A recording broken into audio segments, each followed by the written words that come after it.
So yes, a kind introduction there. I'm Morse. I'm a futurist and tech researcher to the point there, looking at what technology is going to do for us today, but also as well what it's going to do for us tomorrow. So what's the direction we need to head into? We're in this incredible pace of change. And I'm thrilled to be joined by my good friend, and we've worked together many years on different projects. David, I'll allow you to introduce yourself. Yeah, hi everyone. Dave Clarke, currently Chief Exec of Paralympics GB. Prior to that, I was Chief Operating Officer at the RNIB. And prior to that, spent a very exciting 24 years in banking and finance, as of course you would. Strangely, I'm also England's highest goal scorer from my Paralympic career, so don't listen to the stories about Harry Kane. And I met Ant when I was at RNIB, and we did some really cool stuff around handsets and data for those who couldn't afford it or needed access to it. And very much looking forward to the chat. Fantastic. Thank you, David. So I'm going to start, we're going to have a conversation around this kind of principle of how do we balance our wants of convenience with the kind of realities of what the personalised AI is going to mean, and ultimately what happens with our data. But I just want to do a little bit of positioning before we kind of get into the discussion. So I think really, first of all, it's pretty obvious we're in this kind of phase of incredible technology advancements. We're going to see solutions that are pretty mind-blowing. But it's also important that we don't forget what we've achieved already today. This technology that has enabled us, has freed us from the office, it's connected the unconnected, it's given us the world of information in the very palm of our hands. And really, a lot of what we're going to talk about today has made the inaccessible accessible for many, many users. And while these technology models advance, so too do the commercial models, the capitalization of some of these services. And if we think to the convenience these services bring or the freedom that they bring, we're pumping a lot of information into these systems. And ultimately, the information we pump in is part of the currency. We're going to see a massive kind of step change in technology, as we'll all agree. We're seeing it now. But also that commercialization, the billions of pounds that have been invested into these solutions has to be paid back. These big tech giants, sadly, are not charities. And while they may consider us in some aspects, they don't consider us in all. So how do we capture that? How do we keep an eye on that? And as this awareness of capitalization and commercialization of us as a product evolves, the awareness of that also then kind of leads into the corridors of power.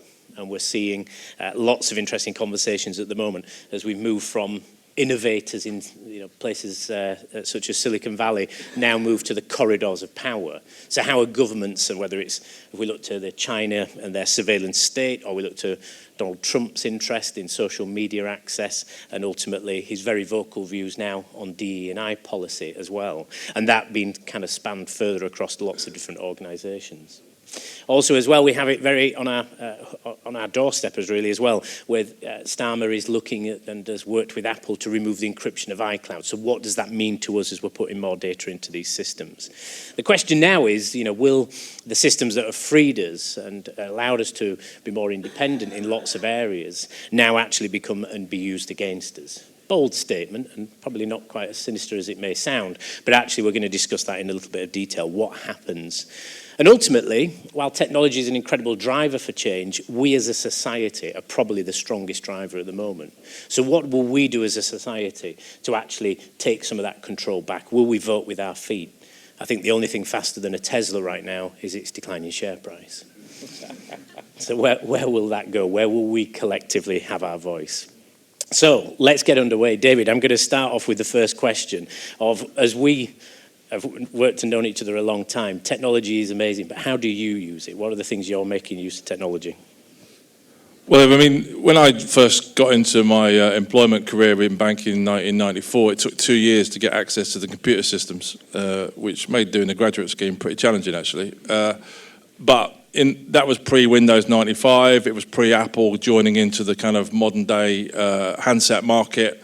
And I think one of the features of all the developments, wherever it is, be it Apple, Android, Samsung, Google, whoever, these devices and their operating systems and the things that go with them have largely been built accessibly for everyone as a matter of course. So just today, I've used my phone to wake up. to check the weather to make sure I wasn't going to get soaked as I was walking into town with a dog, to check the platform for my train, to check the menu in the cafe I stopped at, to find Ant, to read his copious notes on the way on the train, to check the news, worry, I probably shouldn't have done that. But everything, paying, everything sits on my phone these days. And, you know, I have been, my first access to primary information, where I wasn't reliant on someone else to give me that information as a blind person, was through the advent of Microsoft's Windows 95. And then, as I say, where it's gone on to today, where it can be on my watch, it can be on my phone, it can be in my glasses, it can be anywhere. But of course, the huge concern that I have at the moment, particularly with the kind of throwback against diversity, inclusion, accessibility, and equity, is, well, what does that mean? What have I given up? What to have those advantages of knowing what platform my train's going from, or how many carriages are on it, or where it's stopping, or all that information I'm getting. What am I giving? And if you have a situation where you're being told by certain parts of society that you really shouldn't be included in the workforce, or you're not a whole member of society, or you're not quite the real deal as the non-disabled community are, then where does that leave me with my sharing of data, and how can that be used against me rather than for me? And David, is that a concern that, you know, as the powers that be take control of some of these applications, that they're going to start to share that data wider without your permission? Well, I mean, permission is an interesting thing in itself. I mean, hands up whoever's read a privacy notice, you know? It's about 72 pages long. Who's going to read it? In terms and conditions, we all happily run through these things in a personal sense. I would hope it's slightly different in a business sense. But in a personal sense, we all ride through accessing these things and saying yes to things because we want to use them, because they make life easier. If I step out of this building and need to walk down to Knightsbridge, for example, I'm going to use Google Maps or Waze or something or other, Apple Maps or whatever, to get me there and get me there safely. But what am I giving up? And what choices am I making as a result of that? And how might that be used against me, be that in the health market, in the insurance market, in the job market? You know, I think probably before a couple of years ago, I probably wasn't concerned about this because I had assumed that because of what it was doing for me as a consumer, that access was all positive. Whereas now I start to wonder, actually, should I be concerned about how that data is being used and the potential for it to be used in a way that I haven't necessarily understood it would be? And I think this builds it into that point of trust, doesn't it? So if we are going to work with these organisations that we've previously trusted to give us guidance, we're now seeing that softening, whether it's the iCloud encryption removal or it's, you know, takeover or interest security or at a business level. How can organisations rebuild that trust? Are we going to see this being used as a differentiator in a particular solution? Because we've spoken many times, you know, there is likely going to be multiple players in all areas of technology. Will we vote with our feet and say, well, somebody's going to do it better and safer and consult us on that trust policy? Yeah, I mean, I think, first of all, probably rebuild is probably pushing it too far. I think this is, for me, quite a recent feeling, quite a recent concern, because I've started to see data used differently, data used in a way that I didn't overtly anticipate or believe I'd signed up for.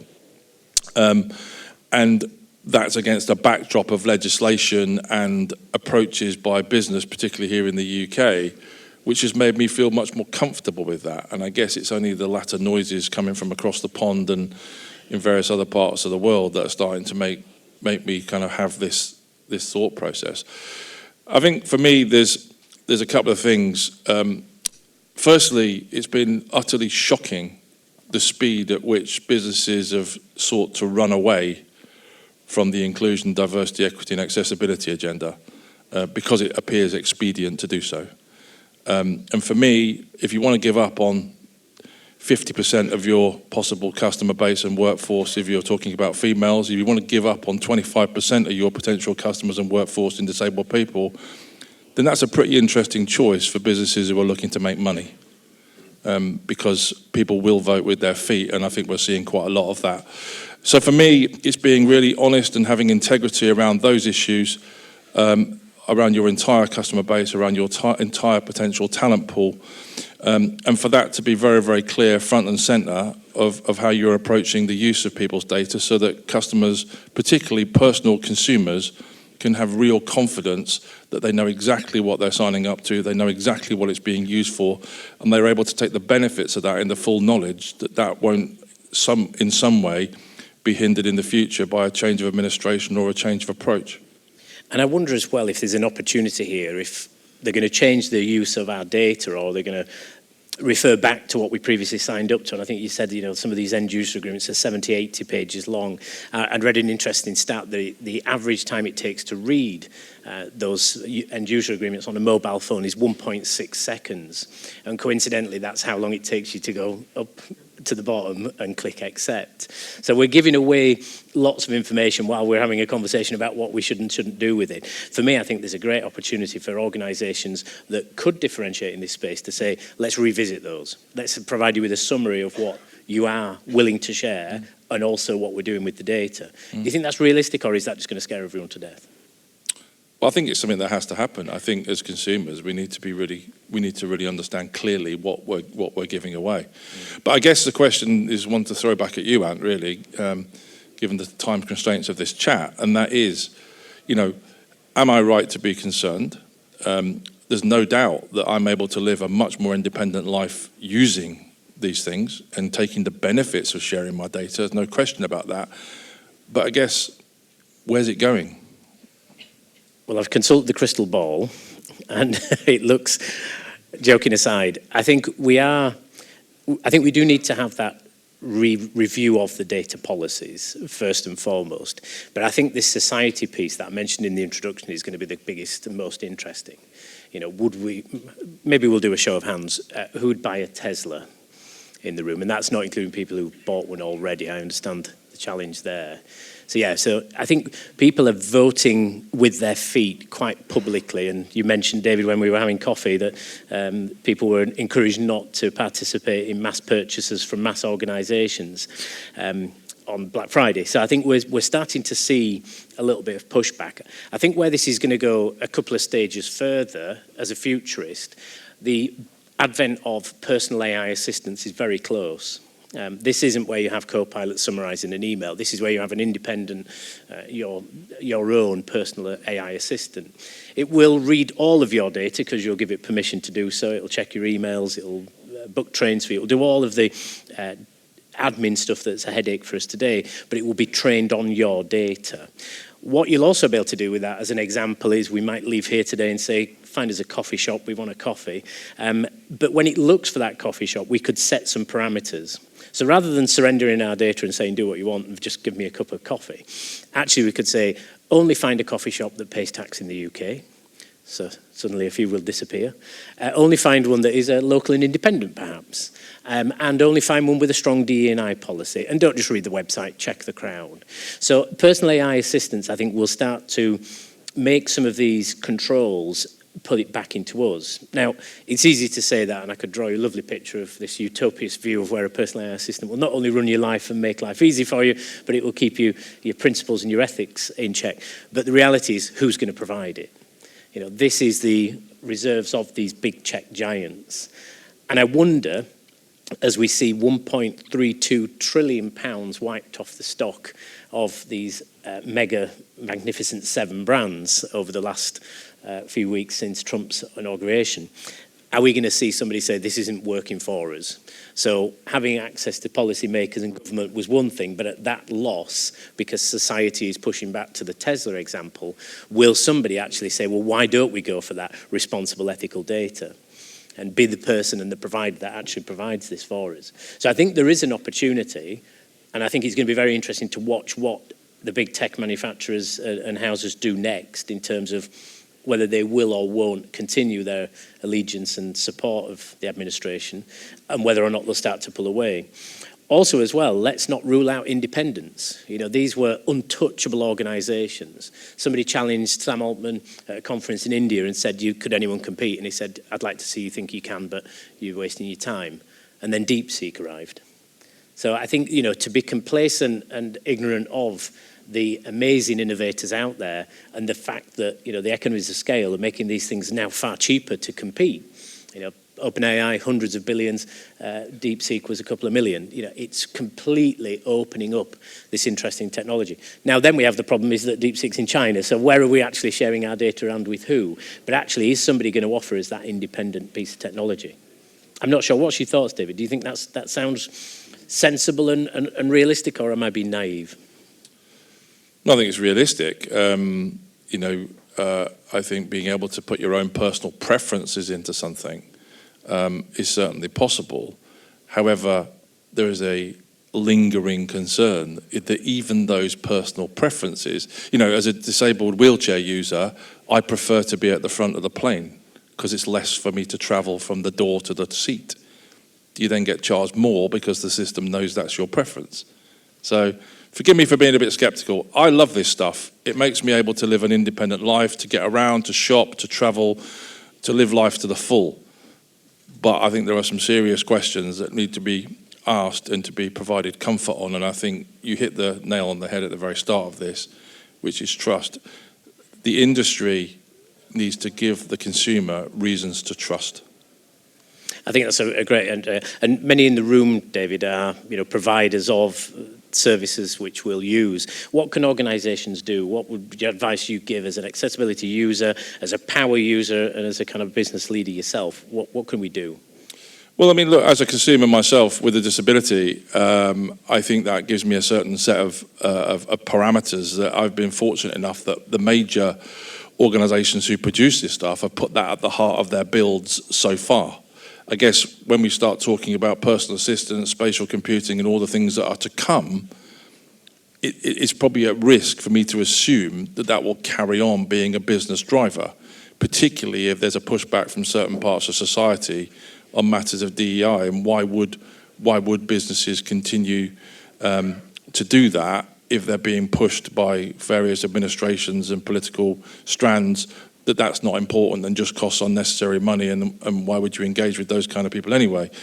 For me, the answer is a very logical one. It makes commercial sense. It makes commercial sense to maximize your market from a customer point of view, and it makes commercial sense to maximize your talent pool. So for me, there's a lot of commercial sense in it, but you know, if I'm running an organization as I am at Paralympics GB, I'm thinking about what's my entire possible market and my entire possible talent pool, and what am I doing to attract both? Yeah, and I think it's a really important point. And I think the thing that we'll see with this is what will organisations do? If people are pulling away from their D&I policy, will they have two? You can't have two playbooks, right? You can't tell the government one and then, you know, the public another. So I think they're going to have to be very, very careful. And I do think it's going to divide lots of organisations because we all know the benefit of these policies and possibly understand a little bit of the rationale as to why there's a slight regression on it, but it's the fear of them going far too far. I think that's the realistic thing, isn't it? Absolutely. Okay. And I think we've just got a minute left, but I just wonder if there's any question from the floor that we might take. No, it's a shy room. It was either very good or rubbish. we wonder. There's always a question of, will robots take our jobs? We didn't introduce our third guest on stage, which is Bernie. Is Bernie worried that spatial computing and AI is going to take his job? I think Bernie would be delighted if someone took his job, actually.